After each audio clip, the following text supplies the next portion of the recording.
Yeah, so I'll go ahead and talk about Nevermind now. I'm not going to scroll up because I don't. Oh, there it is. um, because Babbit penis. So I had heard the first three tracks off of Nevermind before. I think I said this in the beginning of the reaction. Um, yeah, let me put on Smells Like Teen Spirit. Just have it playing low. There we go.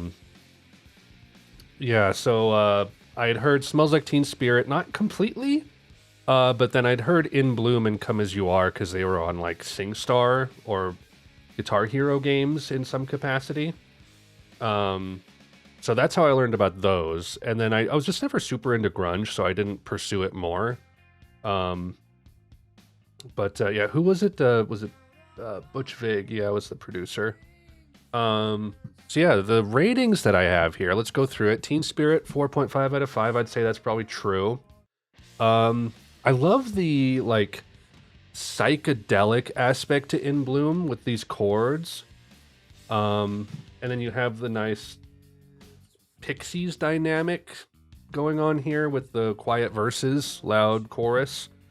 It works pretty well. It's such a strange, slinky song. Um, but it's also such a good like indication of like Kurt showing restraint, which he didn't often do. Let's be honest. If you've listened to Incesticide, which I think will be one of our next ones that we'll cover, restraint wasn't necessarily what he was known for, but he seemed to be moving in that direction, right? By like the unplugged eras. Um, Come As You Are is good. I simultaneously like and dislike the kind of, what would you call this, chorus? Is this chorus? Um, whatever this guitar effect is. It's fine. Breed is cool. I actually am working on a song. I'm trying to that is a like slowed down loop of the riff. So like what you hear here right here is like really slowed down. So it's like, and I showed it on at least one or two of my FL Studio streams. I'm having trouble getting the tempo right, but like I like the idea of doing something like that. They're almost like a Have a Nice Life esque kind of drone metal feel, maybe. Um, Lithium is interesting. This album viewed as like an alt rock album is a really interesting like thought experiment. Um, because obviously grunge is rooted in alt rock, but it's also rooted in punk and post hardcore. Um, so you can't distill grunge down purely to alt rock, right? Um, Come As You Are is the first song I learned on bass as a kid, so I'm beyond sick of it, but it's good. To be honest, Nirvana I find to be best band to get people into learning how to play on guitar since it's a lot of similar power chords. True, true. And people seem to generally like Nirvana as a rock band, so which I find it interesting that they still have staying power. Maybe their singles are more approachable, but like I pointed out the Floyd the Barber thing before, and like you listen to Polly, like this album has sold countless copies, but it has tracks like Polly on it. And like I don't know if Nirvana fans like that are casual Target t-shirt Nirvana fans are listening to those kinds of songs or not.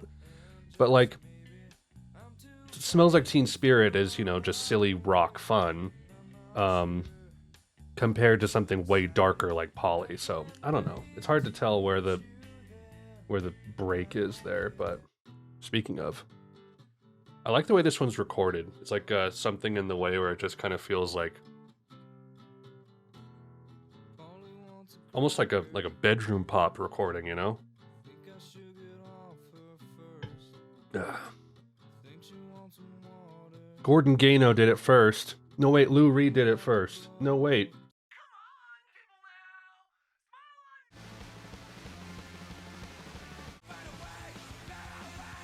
Better way. I forgot about this one.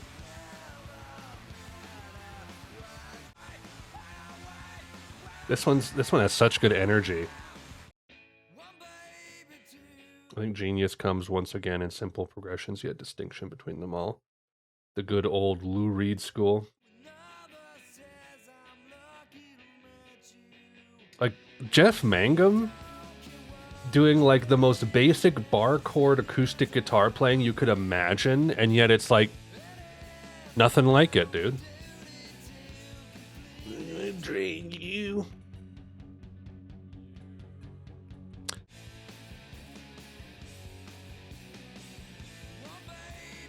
I'm gonna up this one to a 3.5. I think it deserves a bit more than that. I think when I had heard Nevermind, I hadn't really like come to appreciate the simplicity of the simpler songs. 9 out of 10 personal trainers.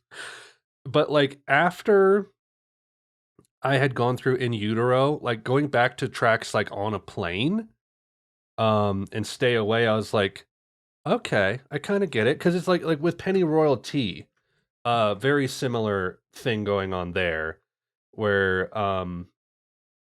dumb as well to a small degree, maybe, where it's like, it's very restrained in an alt rock like it's a more of an alt rock track, I would say. And I think I didn't really like dial in my taste for that when I listened to Drain You the first time. To be honest, for all the brilliance of Kurt, the thing that always gets me is this amazingly fresh the production sounds. I know you might enjoy Kurt's acoustic home demo for Do Re Mi is believed to be the last song he wrote and probably going to be a support there. Oh, is that on Spotify, YouTube? If you can link it on from YouTube, or I'll look it up myself. Yeah, Drain You's okay. It's fine. Lounge Act is something. It's from With the Lights Out. Okay.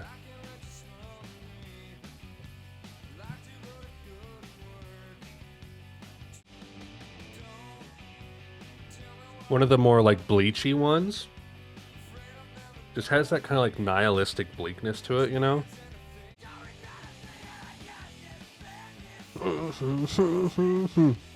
Not a bad track, I just don't like it a whole lot. It's no Breed, but stay away. Oh yeah, this is the I don't know why. But On a Plane? Tracks 10 and 11 I wasn't super into when I first listened, I don't think, but I grew to appreciate them.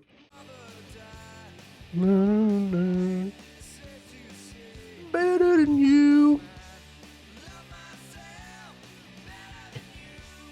Again, like good alt rock.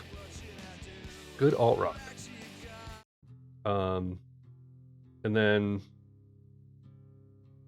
like I know this is kind of ruined because it was in the Batman, which I still haven't seen, but like this is like an REM joint right here. The cryptic lyrics, the simplicity, like the Murmur fan in me was like enraptured by this track.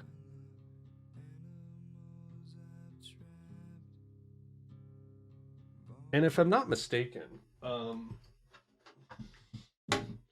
it was like it's like just a drop D, which I'm going to emulate instead of actually dropping the D by barring these 5 strings.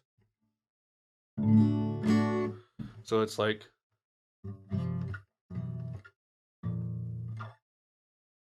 oh no, it's tuned. One of them is tuned up. That's right. Like the 4th string is like tuned up or something to match an octave, but you can see it in the unplugged performance how simple the guitar part is. You're basically just like half barring an octave up and down. But and the production and the recording on this is so cool that they just did it right there in the control room.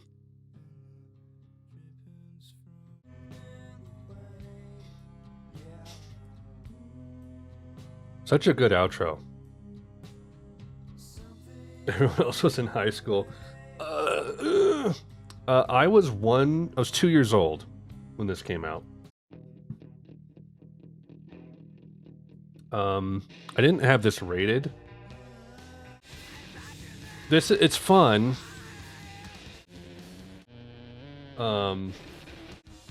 Exciting, interesting, all that stuff. The type of Velvet Underground songs I never go back to, but I love, in a certain capacity. Yeah, I'd probably still give it a 4 out of 5. I don't think it's perfect. I think it certainly is one of the better grunge albums. That versus In Utero, I don't know. I guess we'll get into that on the stream, but